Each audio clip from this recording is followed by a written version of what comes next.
Hello అందరికీ. ఈరోజు చాలా సింపుల్గా పిల్లలు ఎంతో ఇష్టపడే కరకరలాడే క్రిస్పీ కార్న్ రెసిపీ చేద్దాం పదండి. ఫస్ట్ ఒక కప్పు స్వీట్ కార్న్ తీసుకోవాలి. ఇప్పుడు స్టవ్ మీద కళాయి పెట్టుకొని వాటర్ పోసుకుందాము. వాటర్ ఇలాగా మరుగుతున్నప్పుడు స్వీట్ కార్న్ వేసుకొని బాయిల్ చేసుకోవాలండి. వీటిని 5 minutes బాయిల్ చేసుకుంటే సరిపోతుంది. ఎక్కువసేపు బాయిల్ చేయనవసరం లేదు. ఇలాగా బాయిల్ అయిన తర్వాత ఈ స్వీట్ కార్న్ని తీసేసుకుందాము. ఇప్పుడు ఒక బౌల్ తీసుకొని స్వీట్ కార్న్ పూర్తిగా చల్లారిన తర్వాత బౌల్లో వేసుకుందాం.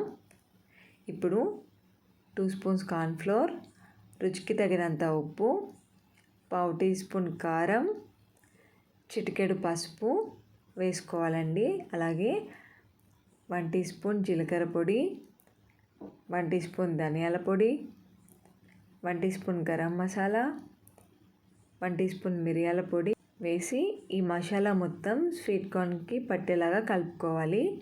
ఇలాగా కలుపుకున్న తర్వాత డీప్ ఫ్రైకి సరిపడా ఆయిల్ పెట్టుకొని ఆయిల్ హీట్ అయిన తర్వాత కొద్దిగా స్వీట్ కార్న్ అనేవి వేసుకుందామండి.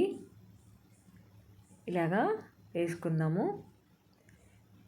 ఇప్పుడు ఒకసారి కలుపుకుందాం.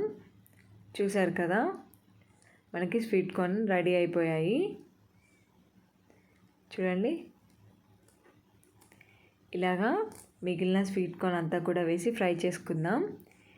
ఈ స్వీట్ కార్న్ రెసిపీని ఈవినింగ్ స్నాక్స్ లాగా వేసుకోవచ్చు. అలాగే వర్షం పడుతున్నప్పుడు వేడివేడిగా ఇలాగా స్వీట్ కార్న్ రెసిపీ వేసుకొని తింటే చాలా చాలా టేస్టీగా ఉంటుంది.